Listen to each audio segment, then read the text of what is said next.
안녕하세요. 조관일입니다. 오늘 방송 주제는요, 늙은이가 뭘 하려고 해? 이런 의견하고 내 나이가 어때서 이거 하고 과연 누구 말이 맞는지 그거에 대해서 좀 알아봐야 되겠습니다. 치열했던 지방선거가 끝났습니다.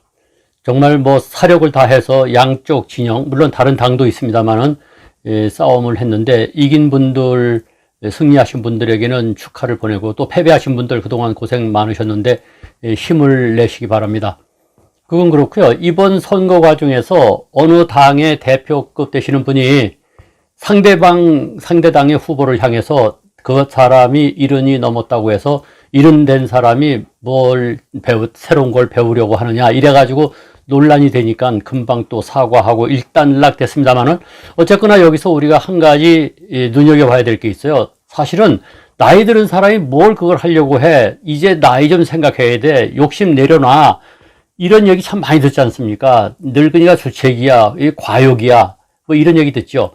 상대방이 이 선거에 출마했는데 70이 넘었다. 근데 그 사람을 향해서 말이죠. 이제 나이 들어가지고 뭐 새로운 그걸 하겠다고 덤비느냐. 이렇게 체크할 수도 있지만 또 반대로 아니 내 나이가 어때서 나이가 숫자에 불과하다. 뭐 이렇게 또 반론을 제기할 수도 있어요. 실제로 노후에 관한 많은 책을 보면은 나이 들어서 도전한 사람의 사례가 줄줄이 나오죠. 뭐 어떤 사람은 80 몇 살에 뭘 했다. 어떤 사람은 90 몇 살에 뭐 했다.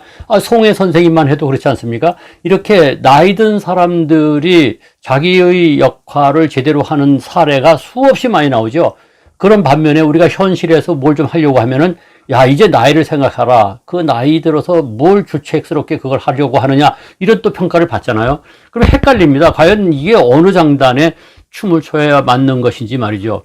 실제로 우리 주변에서 보면은 미국의 조 바이든 대통령 뭐 80대 가지고 우리 나이로 80대에서 대통령 됐고 더 가까운 예로 우리나라에 최근까지 국정원장을 했던 박지원 국정원장님 같은 분도 80살에 조 바이든하고 나이가 같잖아요. 국정원장을 맡아서 그 어려운 경무를 감당해냈습니다. 그리고도 지금 SNS 활동으로 또 열심히 또 사회적인 평가 뭐 이런 걸 하지 않습니까? 이런 걸 보면은 말이죠. 과연 나이가 어디까지가 한계인지 헷갈리게 되죠. 그래서 나름대로 우리가 이 나이 들어서 하는 것이 주책인지 과욕인지 아니면은 숫자에 불과한 것인지 그렇기 때문에 도전해야 되는 것인지 이것을 잘 판단해야 돼요. 이 세 가지 기준이 있습니다. 첫째는요. 케이스 바이 케이스예요. 사람마다 다 다릅니다. 이 개인차라고 하는 게 편차가 엄청납니다. 20대, 30대 돼가지고도 아무것도 할 수 없을 만큼 그야말로 자신감이 결여된 사람이 있는가 하면은 80, 90이 됐는데도 자신감이 충천한 사람이 있어요. 그 개인차를 인정해야 됩니다. 케이스 바이 케이스라는 것을 머릿속에다 딱 넣어놔야 돼요. 과연 여러분은 어느 케이스에 들어가는지 한번 판단해 보시죠. 두 번째는요. 자기 기준으로 남을 평가하면 안 돼요. 야, 과욕이다 내려놔라, 집 내려놔라. 그건 자기 생각이에요. 자기가 생각할 때는 과욕이고 참 너무 나이를 생각 안 한 쓸데없는 그 도전이라고 생각할 수 있지만 도전하는 사람은 그게 충분히 가능하다고 생각하니까 도전하는 겁니다. 따라서 어떤 사람이 뭐 90살이 돼가지고 도전했다고 해서 거기다가 기준을 맞출 것도 없고 어떤 사람이 말이죠 50살 돼가지고 도전했다가 쫄딱 망했다고 해서 거기다가 기준을 댈 것도 없어요. 자기 기준으로 절대 남을 평가해서는 안 됩니다. 욕심 내려놔 과욕이야. 그런데 여러분 이거 아셔야 돼요. 욕심이라고 하는 게 과연 나쁜 걸까요? 우리가 뭔가를 이루려고 할 때에 두 가지 동기 요인이 있습니다. 그 첫째가 욕심입니다. 욕심이라고 하는 것이 좋게 표현하면은 뭡니까? 꿈이고 희망이죠.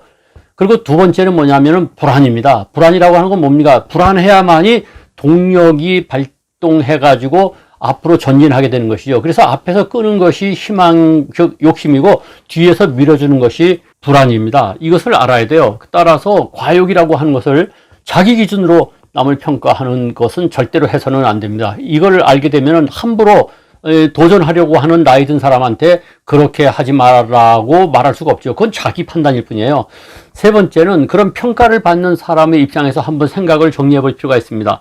남의 장단에 춤추지 말라는 거죠. 여러분들 이솝우화의 아버지와 아들과 당나귀 얘기 아시죠? 당나귀를 팔러 가는데 그 당나귀를 끌고 가니까 말이죠. 왜 당나귀를 끌고 가느냐? 저 타고 가지. 그 아이를 태우니까 말이죠. 그 다음에는 아이고 어린 녀석이 타고 가냐, 나이든 아버지가 타고 가야지. 아버지가 타고 가니까 아이고 어린 애를 걷게 하느냐, 아버지가 참 주책이다. 그러니까 이번에는 아들과 아버지가 다 타고 가니까 그 당나귀 불쌍하다. 이러다 보니까 나중에 말이죠.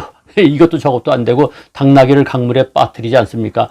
다시 말해서 남의 장단에 춤추지 말라는 겁니다. 그것은 어디까지나 남의 장단일 뿐이에요. 나는 내 장단에 춤을 춰야 됩니다. 자기를 가장 잘하는 사람은 자기예요. 내가 지금 하려고 하는 것이 도전인 것인지 과욕인 건지를 자기가 더 잘 압니다. 내가 점령해야 될 고지가 바로 눈앞에 있으면 도전하는 거예요. 예를 들어서 말이죠. 90살이 돼가지고 전혀 생소한 분야에 뛰어든다는 것은 과욕일 수 있지만 어느 선까지 올라간 사람이 거기서 더 나은 한 걸음을 내딛는 건 충분히 가능한 것이죠.